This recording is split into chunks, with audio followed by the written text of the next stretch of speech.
finish John Maynard Keynes' idea about price stickiness. Okay. So, as a matter of fact, Keynes is right sometimes. Okay. So, some of the major price stickiness is because of sales, and when you look at price changes excluding sales, price changes on average every 11 months. So there's an empirical study, okay, by this Nakamura and Stuyson. Okay, they look at it. The price stickiness, okay, there may be something like this, price stickiness, but you know, price changes on average every 11 months. So it's not necessarily the case, okay? And then relative prices may respond quickly to supply or demand shocks for a particular good, okay? But not all goods, okay? But not all goods, just like we just mentioned, right? Eggs, okay? Suppose the price should be going down, but you look at, you know, the convenience store is not the case, okay? Okay, let's forget about this part, okay? He used another model, okay, the model to talk about the price stickiness. What is monopolistic competition, okay?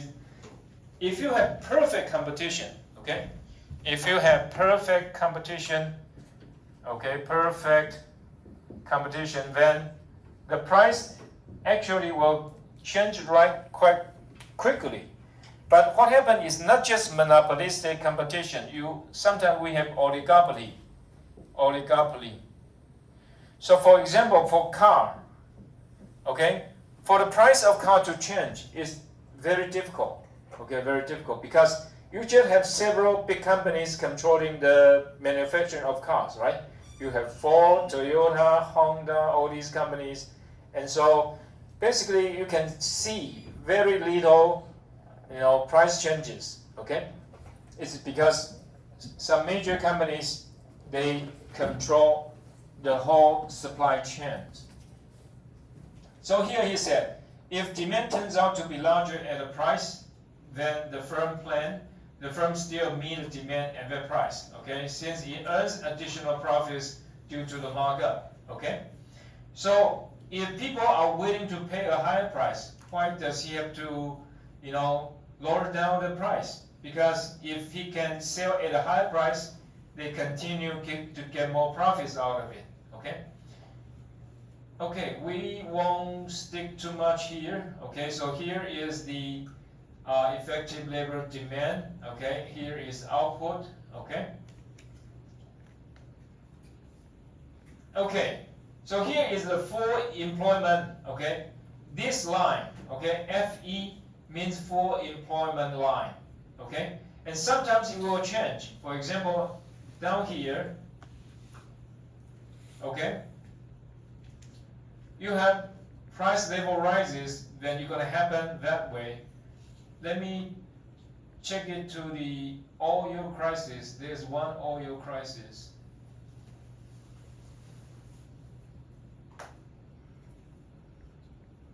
Okay, so here you have oil price increase, okay, drives up the price level, and so at this point, okay, the full employment actually shift to the right, shift to the left. That means decrease in national income, okay, decrease in national income. And so because of that, okay, the oil price crisis changes the economy, okay, and then it changes the price level, and so the real wage rate going to go down because of that, okay. There are a whole bunch of issues here, and because, you know, at this part it uses IS curve, okay, this is IS curve, and this is LM curve, and we haven't discussed that yet, and so when we get back to IS and LM, and after discussing the monetary market, okay, the money market, then we will discuss this issue again. Okay, let's turn to the book. Let's turn to the book. Page 85. Sorry, we are still not quite up here. Okay, question 6.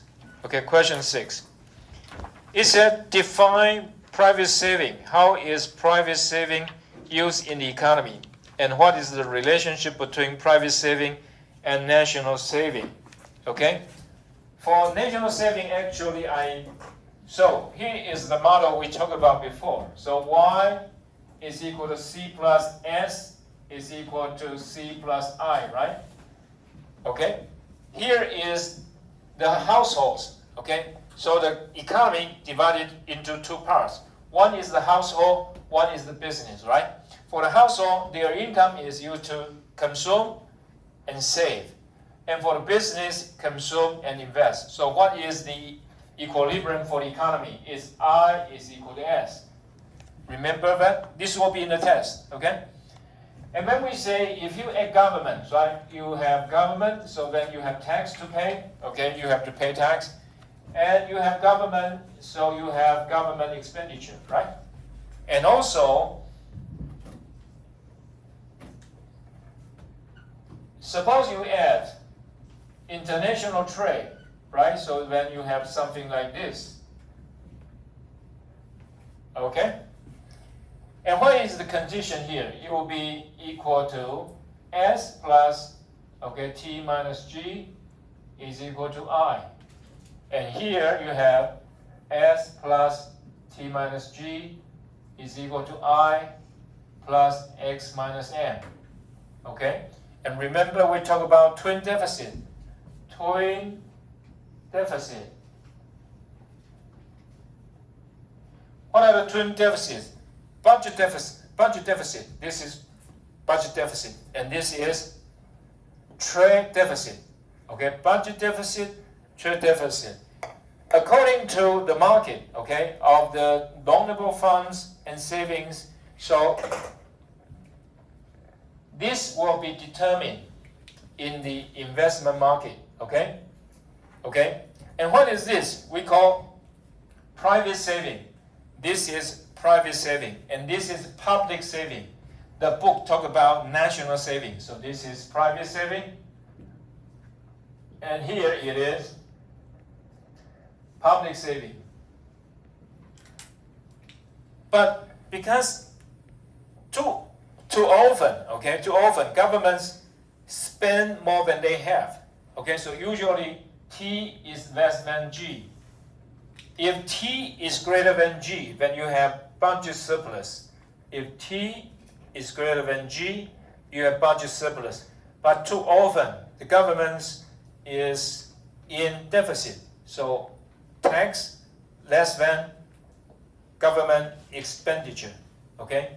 So as I have told you, in a master entrance test, okay, they talk about twin deficit. This is U.S. budget deficit, and this is trade deficit. What are the relationship? It is positively related. If trade deficit goes up, budget deficit also goes up. And this is a private saving, public saving, investment, trade deficit. Okay? So in the test, I'm going to give you some numbers, okay? Whatever it is, okay? And then ask you to figure out what's the other numbers, okay? This will be in the test, okay? Absolutely in the test. Okay, and then what else?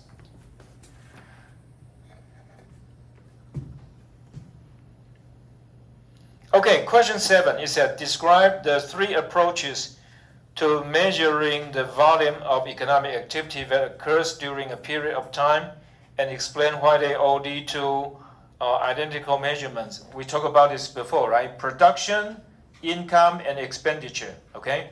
And basically, how much you produce, of course, you sell in the market, right? And so people are going to buy it. That's the expenditure. And then, on the other hand, the company pay you to produce. And so this is your income, okay? So all 3 things will be the same. Okay, question 8. Sorry, we are short of time, so let me read it so that we can get it faster. So question 8 says, what would be the most significant difference between GDP and GNP for countries that have many citizens working abroad. So,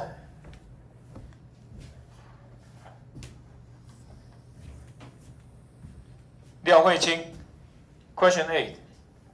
You have the book? Okay, 8. Question 8. If countries have many citizens who work abroad,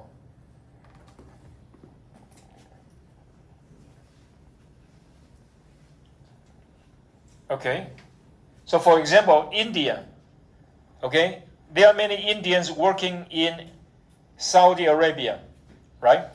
And so they get payment from Saudi Arabia. This will be counted as GDP of Saudi Arabia, right? But then they will send the money back to India, and that will be counted as India's GNP, right? The same thing as Thailand. You have a lot of workers working in Taiwan, right? Thai workers. And Vietnam, right? Philippines, that will be the same thing. Okay. Okay, question 9. How are net exports, net factor payments from abroad, and the current account balance related? You know, current account is something we haven't discussed yet. So just forget about this. And then say, question 10. Okay, this is good. So we get to question 10. This is what we call Fisher's equation. Okay? Fisher's equation. The relationship between real interest rate, okay, according to question 10, and nominal interest rate is like this. 1 plus Rn, okay, this is nominal interest rate. Okay, nominal interest rate is equal to 1 plus RR and 1 plus IE. Okay, this is expected inflation. Okay, expected inflation, but oftentimes you don't get that. So really what we do is that nominal interest rate, okay, is equal to, real interest rate plus inflation. And so what is real interest rate? It is equal to nominal interest rate minus inflation. Okay, so this is the relationship here. Okay? And it's kind of interesting. So for example, let us say inflation is now 2%. Okay? If inflation is now 2%. And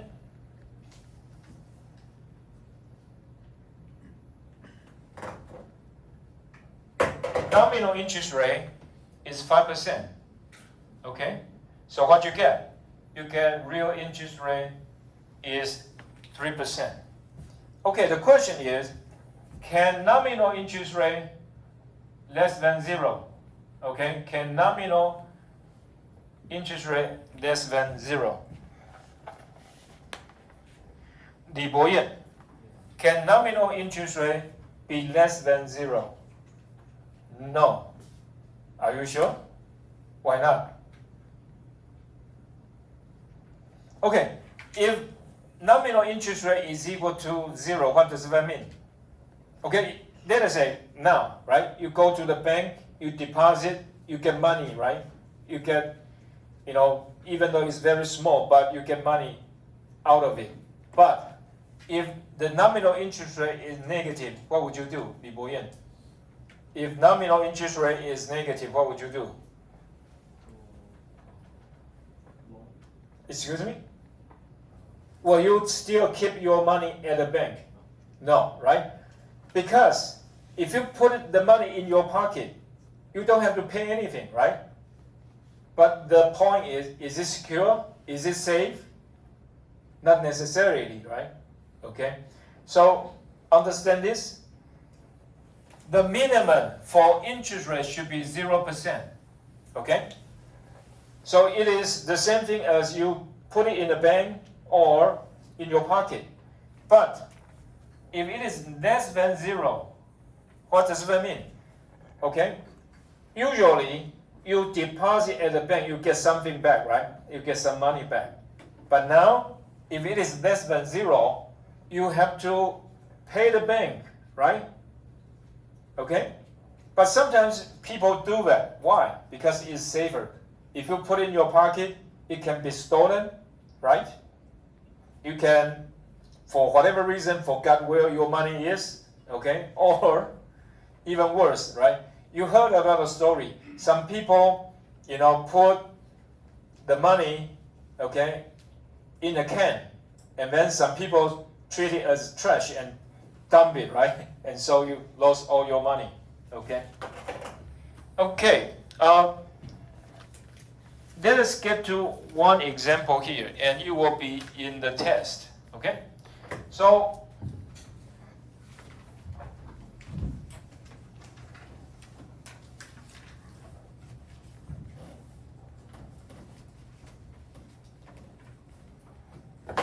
there will be a question like this. Okay, so let us say it is 2023. You have the price of one good, okay, and the price of second good. Okay, so this is 10, 40, 5, 30. Okay, and here is 2024. You have 15 here. Okay, 80 here, and you have 10 here, 80 here. And then there is another equation. Okay, what is that? You have, okay, GDP deflator is equal to, okay, nominal GDP divided by real GDP. Okay, so what is GDP deflator? Sorry, deflator.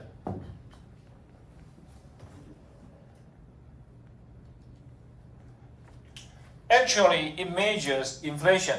Okay, GDP deflator measures inflation. Okay, because supposedly nominal GDP and real GDP should be the same if they are at the same year. But because of the purchasing power, okay, the money, okay, now loses the purchasing power. It cannot buy as much. And so here it measures, how much is the inflation.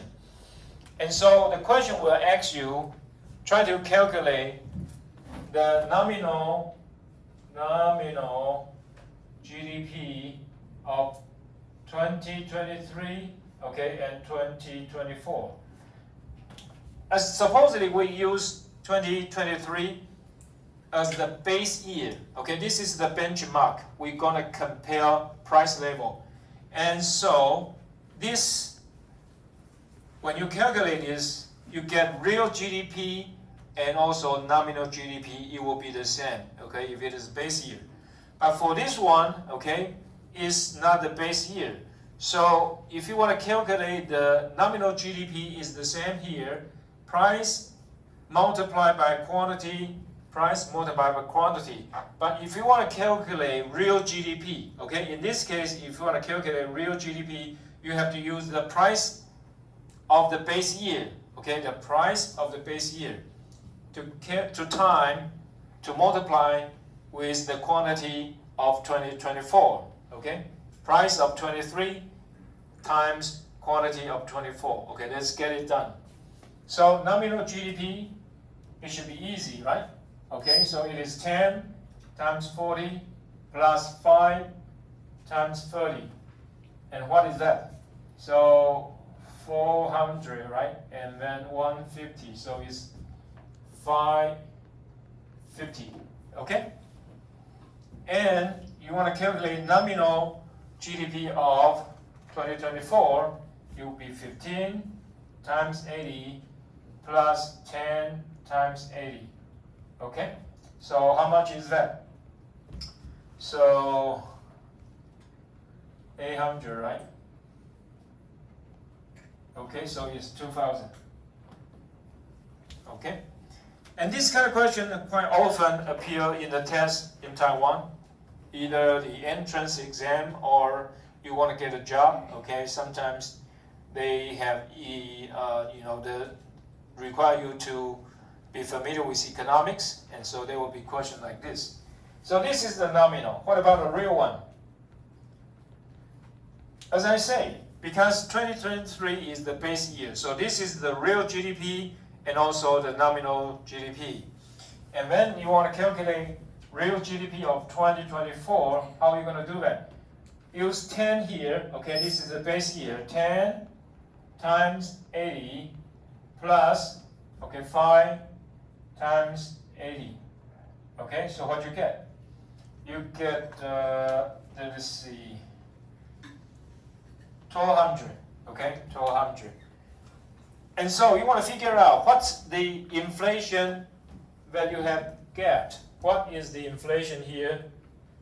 The inflation will be, okay, say nominal is equal to 2000, right? And here it is equal to, and what you get? You get 1.67, okay? And usually we put it into a, what's that, percentage. So usually we will say, okay?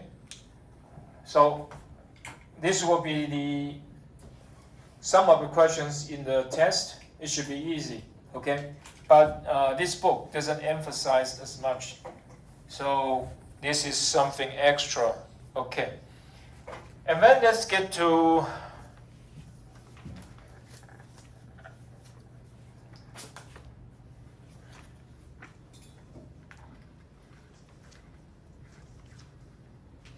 let's get to page 266. Okay, page 266. Okay, what is this? Usually, when we talk about national income, GDP, we also talk about income distribution. Okay, income distribution.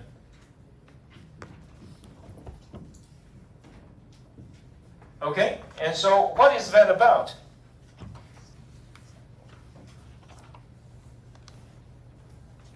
If you check yesterday's report,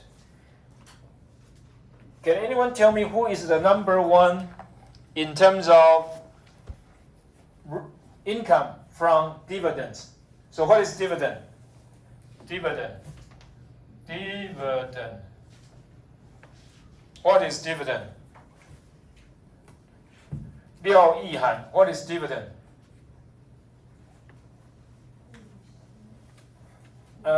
Yes. Okay, it can be stock dividend or it can be cash, right? So do you know who is the number one winner in terms of dividend income in Taiwan? Yesterday, there's news report on this. Who is the number one in terms of income from dividend? Huang Weixin. Guess who is the number one winner of dividend income? Maurice Cheng. Sounds like it. I think the second one is Terry Guo. Who is Terry Guo? Liu Jiajie, who is Terry Guo? Yes, exactly. I think they got 1 billion. Okay, $1 billion. Terry Guo, maybe 20? I'm not sure. Feng Jie, how much is 1 billion? Exactly. Quite a lot, right? Anyway. Okay. Income distribution. So here you have two axes, okay, according to the book. So this is the percentage of household. And this is percentage of income. And this is accumulated. Okay, accumulated. So you have the lowest income, 20%, and then another higher income, 20%, to the point that is equal to 100%. So here it is 100% here. Okay, so you have to sort. Okay, you have to sort the data. Okay, what does that mean? You have to put the lowest income first, and then higher, and then higher, and then higher. So in ascending order, okay? As it goes to this direction, okay, their income gets more and more and more. The smallest here, okay? And so what you get, you're gonna get if, okay, if the income distribution is very equal, okay, if the income distribution is very equal, so it will be the first 10% get 10% income, and then another 10% get the same thing, there's another 10% of income. So in this case, okay, it will be the most equal, okay, if this curve, okay, is simply at this diagonal, okay, at this diagonal, it will be the most equal distribution. But of course, it is not. So let us say it's something like this. Okay, so you have area A and area B. Okay? So area, the further away from this diagonal line, the further away from this diagonal line, it means it's more unequal. Okay? Further away from that. So that's called Gini coefficient. Gini coefficient is equal to A divided by A plus B. Okay? So if this area is big, the bigger it is, the more unequal it is. Okay?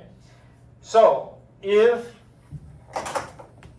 the whole thing, okay, is owned by the 1% here, okay, that will be equal to 1. So Gini coefficient is less than or equal to 1, greater than or equal to 0. So it's from 0 to 1. The higher it is, the more unequal it is. Okay? If the 1%, okay, the 1% of the population holds 99% of the income, okay, then it is in a terrible shape. So the Gini coefficient will be equal to 1. Okay, so sometimes you have read some, reports say it is the difference between 1% and 99%.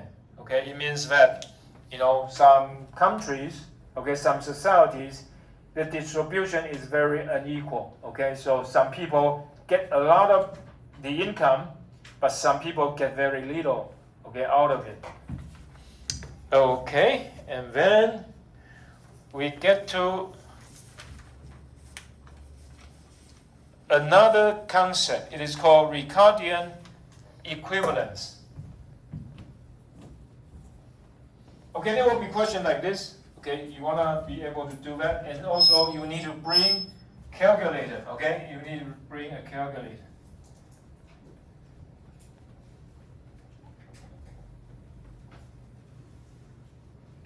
Okay, so we have, this is called Ricardian equivalence. Ricardian equivalence.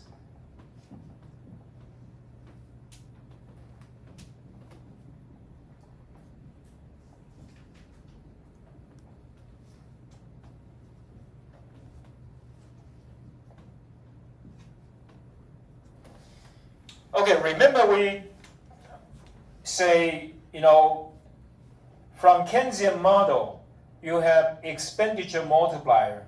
Okay, what does that mean? That means you increase expenditure by $1, right? And then you get a lot out of it. Okay, you will increase multiple amount of GDP. So for example, if MPC is equal to 0.8, okay, how much will be the expenditure multiplier?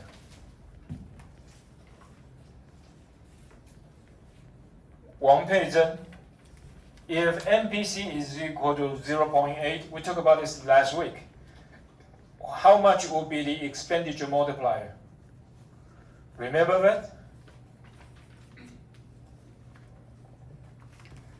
We have two models, right? The first model is a lump sum tax, right? So it is equal to, okay, multiply expenditure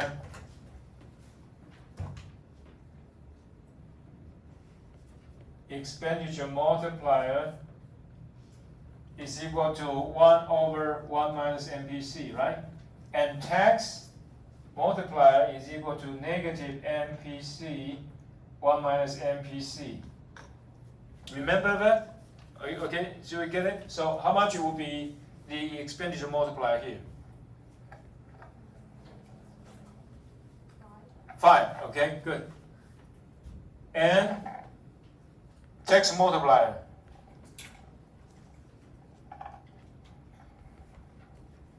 This will be in the test, okay? This will be in the test. And I will give you all the numbers like I will give you C, I, and G, right? And it give you the consumption function, investment, and government expenditure, and then you try to figure out what is the equilibrium income. This definitely will be in the test. And there are another model, right? The other model is with tax rate, okay? So here, T is a number, okay? And then here, T is equal to T times Y, right? And so here, it will be the the expenditure multiplier is equal to this, right? And the tax multiplier is equal to this. Okay, remember that? It will be in the test, okay? Okay, and what is Ricardian equivalence? We talk about this, right? We say, you know, the Keynesian model may be just too good to be true, okay? Because actually, okay, when we look at the data, okay, when we look at the data, actually, the expenditure multiplier is not that big, okay? It could be just 1, okay? It could be just 1. Another reason for that. And the reason here we're going to talk about is Ricardian equivalence, okay? So what is this? Ricardian equivalence tells us that, okay, when you increase expenditure now, okay, when you increase expenditure now, later on, you have to increase tax or cut borrowing. And so what you're going to do? So now maybe you get more expenditure, okay, then you can increase income, but later on, what is going to happen? You have to pay more out of your pocket. And so because of that, the true expenditure multiplier is really not very good, okay? So for example, G, okay, is the government expenditure, right? And then they can tax you, but when government tax you, you have much less to spend. Or the government can borrow, okay? So basically, that's the idea. Of course, government runs a long time, and we only have 2 periods. So it means the government expenditure now and the government expenditure later, okay? And because it is the next period, so you have to be discounted, okay? This is what we call present value, okay? This is what we call present value. The dollar now, okay, and the dollar later, they are not equal in value, okay? The dollar now is $1, but the dollar later, when you get to now, it is only 1 over 1 plus R. Okay, this is called, we discounted, okay, we call present value. So anyway, so if government, okay, they runs 2 periods, this is the expenditure now, and that is the expenditure later. And T, okay, that's the tax now, and this is the tax later, okay. So government can tax you, or they can borrow, right? Borrow, we use B, okay? Borrow now and borrow later, okay? And so what you're going to see, Okay? Here, you increase expenditure now. Okay, according to this formula, this is called Ricardian equivalence. So you're going to increase expenditure now, you have to decrease expenditure later. Or you have to increase tax, okay? Or increase borrowing. So what does that mean? That means if government wants to spend more now, it's okay, but later you have to spend less. Or you have to increase tax revenue. You have to increase borrowing. In either case, what does that mean? That means there's no difference. You either spend now or spend later. Okay, that's the point. So because of that, you will not see much expenditure multiplier later because, okay, the government has to be in balance. The government has to be in balance. If you increase now, you have to decrease later. Or you decrease now, increase later. So it's your choice. But it's never, okay, it's never that you're going to increase the income by multiple times. So the expenditure multiplier in this case is not quite often as you will see. Okay? Questions? Let me see what else that I want to cover. Okay, let's check the book again.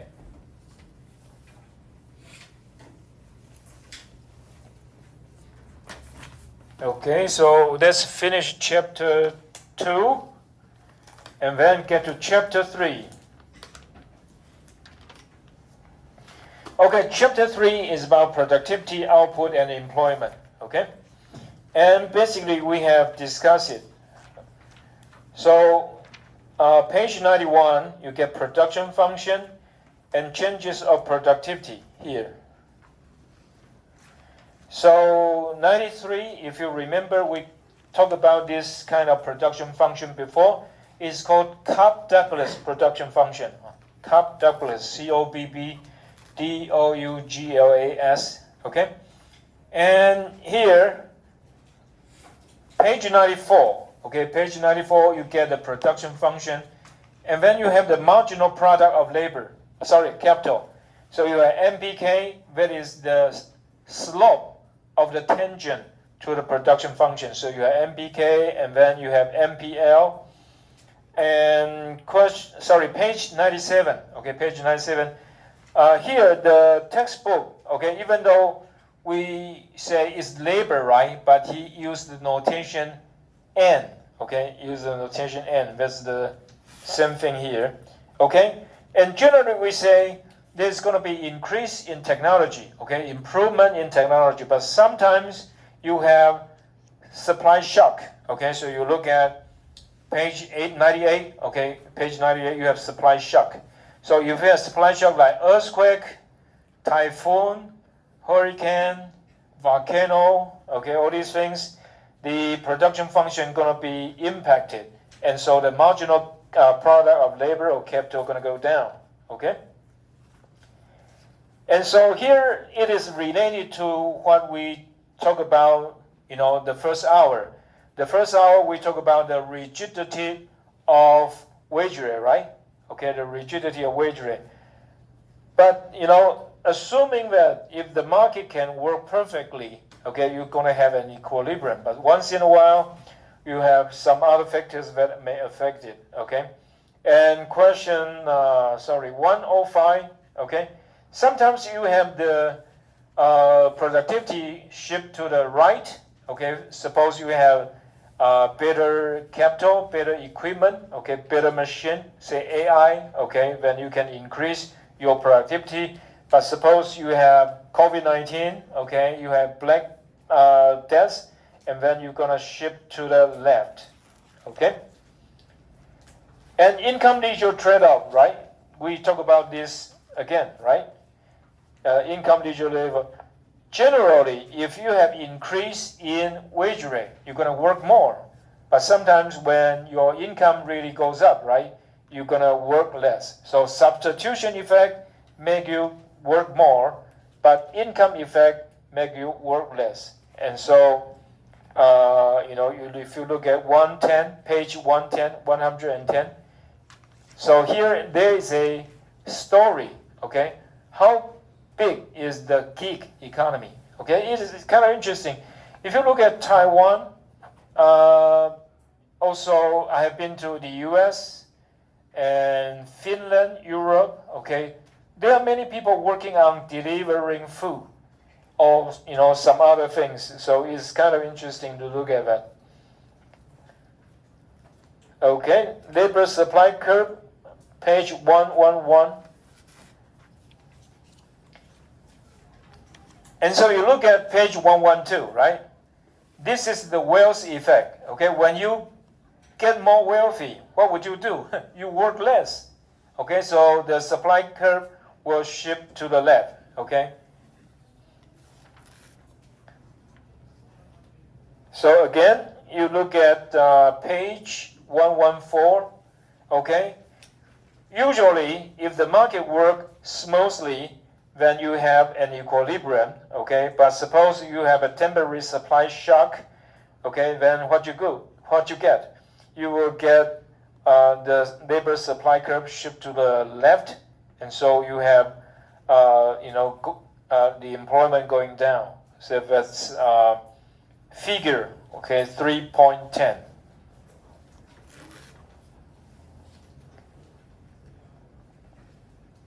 Okay, so page 116 talk about the impact. Okay, the impact of energy prices. Okay, so you have a lot of issues there, like 1973 to 1974, oil embargo, and so you get, the price of energy goes up, and so the unemployment goes up too.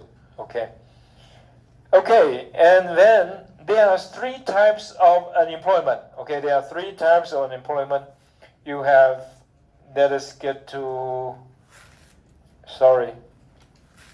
Okay, let's get to page 122. Okay, page 122. You have frictional unemployment. Okay, usually you are looking for a better job. Okay, frictional unemployment.